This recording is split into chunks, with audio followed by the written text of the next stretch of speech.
Now the topic is government deficit और budget deficit. तो government deficit क्या है? A deficit is a sum through which the expenditure in a budget exceeds the income.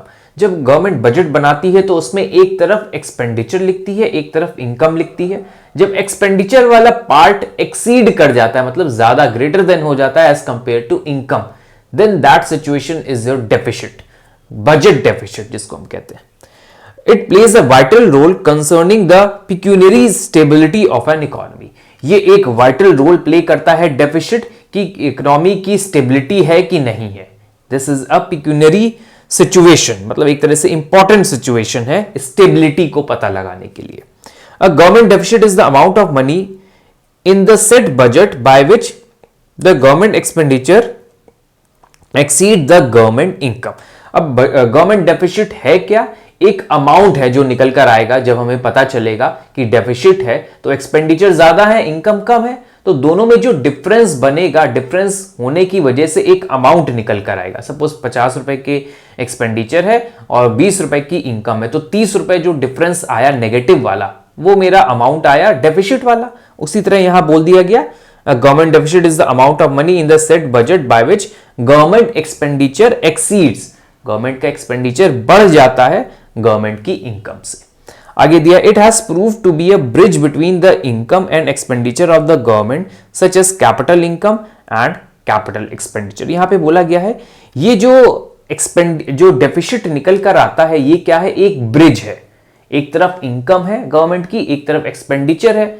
जो बीच में gap जो बन रहा है डेफिसिट का, वो एक ब्रिज से कंपेयर किया गया है कि वो जो ब्रिज ही है, एक जो अमाउंट आया डेफिसिट का, वो एक ब्रिज है जो दो चीजों को जोड़ रहा है। So this is your government deficit. इसमें आपको सिंपली याद रखना है कि जब गवर्नमेंट की एक्सपेंडिचर एक्सीड कर जाए गवर्नमेंट की इनकम से, that situation is government deficit और बजट डेफिसिट। तो यहां पे एक देखिए डायग्राम भी बना हुआ है, when expenses exceed revenue then budget deficit arises. अब आगे दिया हुआ है कंपोनेंट्स ऑफ बजट डेफिसिट। अब इसके कुछ कंपोनेंट्स देखते हैं क्या है। The two major components revenue और एक्सपेंसेस। गवर्नमेंट की इनकम होगी या एक्सपेंस होगा, एक्सपेंस जब बढ़ जाएगा दैट इज डेफिसिट। तो कंपोनेंट्स देख लेते क्या है। The bulk of revenue comes from corporate taxes, income tax for the government which is greater than half of the tax revenue. Government की जो रेवेन्यू होता है वो टैक्स की वजह से आता है, जिसमें हमने आपको बताया था direct tax, indirect tax. Tax revenue होता है, नॉन टैक्स रेवेन्यू होता है, दोनों तरफ से गवर्नमेंट को रेवेन्यू जनरेट होता है। For various companies and NGO revenues come from the sale of goods and services. अब गवर्नमेंट की अगर कोई ऑर्गेनाइजेशन है, पीएसयू है या फिर आपकी एनजीओ है, वहां पे गुड्स एंड सर्विसेज सेल करके जो अर्न करती है गवर्नमेंट, वो भी गवर्नमेंट के रेवेन्यू का पार्ट बनता है। गवर्नमेंट एक्सपेंसेस भी करती है, जिसमें नीचे दिया है government expenses include spending on health care, infra, defence, pension, जो सैलरी बांटना, ये सब एक्सपेंसेस होते हैं। Non governmental organisation can include the sum that is spent on daily basis for growth of the company and its employ. Government जो है वो अपने एक्सपेंसेस इंफ्रा पे करती है, लॉ एंड ऑर्डर मेंटेन करने पे करती है, पेंशन, सैलरी, इन सब पे करती है। और बाकी जो ऑर्गेनाइजेशन है वो day to day activity maintain रखने के लिए या फिर अपने इंप्लॉइज को सैलरी देने के लिए, ग्रोथ के लिए करती है। तो बजट डेफिसिट के दो कंपोनेंट्स हैं, रेवेन्यू, एक्सपेंसेस। जब एक्सपेंसेस एक्सीड कर जाए आपके, that situation is a deficit. अब आते हैं कुछ एडवांटेजेस, देखते हैं कि डेफिसिट होने के भी कुछ एडवांटेज होते हैं इकोनॉमी के लिए। क्या है? Increased economic growth. अब मोस्टली कहा गया है जब डेफिसिट हो रहा है किसी कंट्री की इकोनॉमी में, it means that economy is growing, grow कर रही है वो, तभी वहां डेफिसिट जनरेट हो रहा है। ये पहला पॉइंट हो गया। When a government spends in excess it can afford to buy infra for the country which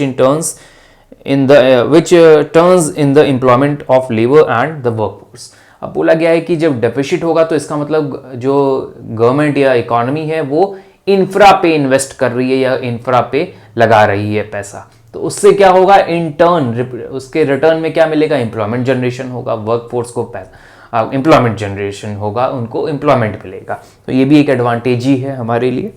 As more money flows into the country, the overall economy rises and it become useful during emergency। जब deficit होगा तो मतलब expenditure ज्यादा हो रहा है, खर्चा ज्यादा होगा, तो इकोनॉमी में कैश का इनफ्लो होगा, जिससे इमरजेंसी सिचुएशन में हेल्पफुल होगा ये। It can help attract jobs. जब पैसा ज्यादा फ्लो होगा इकोनॉमी में तो लोग इन्वेस्टमेंट करेंगे, नए नए जॉब्स नए नए बिजनेस खुलेंगे, स्टार्टअप आएंगे सामने, तो जॉब्स भी बहुत सारी निकलेगी, जिससे इकोनॉमी एक स्टेबल रहेगी और ग्रोथ की तरफ बढ़ेगी। आगे दिया है control deficit spending leads to budget deficit. A budget deficit allows the government bodies to have thorough research before making any unnecessary investment in order to generate asset। अब जब डेफिसिट क्रिएटेड रहेगा economy में, तो government जो है ध्यान से आगे के प्लान्स बनाएगी, देखेगी ऑलरेडी जो डेफिसिट में चल रही है, अगर हम कुछ ऐसा डिसीजन ना ले जिससे और नेगेटिव चला जाए, तो एसेट जनरेट ऐसा एक्सपेंस नहीं करेगी जिससे अननेसेसरी एसेट जनरेट हो इकोनॉमी में गवर्नमेंट की और डेफिसिट और क्रिएट हो जाए। तो डेफिसिट एक जो है वो एक तरह से वार्निंग भी दे देता है जो पॉजिटिव रहती है। So these are the advantages of deficit. अब ड्रॉबैक्स देख लेते हैं क्या इसके नेगेटिव पॉइंट्स भी हैं डेफिसिट हो जाने का। On the major threats of budget deficit is inflation.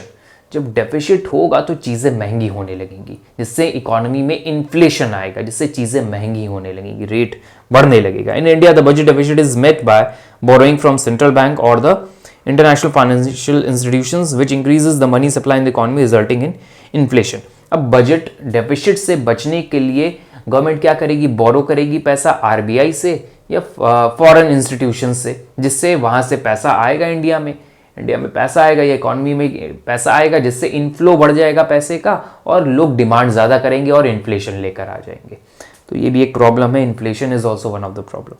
The government will have no savings during a deficit period. एक तो आपने पढ़ लिया इन्फ्लेशन का ड्रॉबैक आएगा, दूसरा है गवर्नमेंट के पास कुछ सेविंग्स नहीं बचेगी। डेफिसिट चल रहा है, सारा लोन में पैसा वापस चला जा रहा है जो भी अर्न कर रही है, तो कोई सेविंग्स नहीं बचेगी गवर्नमेंट की। प्रॉब्लमैटिक सिचुएशन है, इमरजेंसी अगर आ गई तो। There remain no solution to go for this, result is too much borrowing from other nation government at high rate of interest. अब जब सेविंग्स नहीं बचेगी तो गवर्नमेंट को बोरो करना पड़ेगा कहीं और से या किसी और कंट्री की गवर्नमेंट से, जो रेट ऑफ इंटरेस्ट हाई होगा, रिटर्न देना पड़ेगा, मतलब और प्रॉब्लम में फंसते चले जाएंगे। एक्सेसिव डेट हो जाएगा, जिससे हाई इन्फ्लेशन के चांसेस बढ़ जाएंगे। जब डिफिसिट को हम इंप्रूव नहीं कर पाएगी गवर्नमेंट अपने बजट से, तो वो क्या करेगी, और लोन लेगी, back to back evergreening of loan चलता जाएगा, जिससे हाई इन्फ्लेशन आ जाएगा इकोनॉमी में। So these are the drawbacks of budget deficit and this is a whole topic which I have covered regarding budget deficit. आगे इसमें हम देखिए, यहाँ पे आपको दिखा रहे हैं कि बजट डेफिसिट 3 तरीके के होते हैं, revenue deficit, fiscal deficit and primary deficit. इन तीनों को अब हम आगे नेक्स्ट वीडियो में कवर करेंगे along with some numerical questions.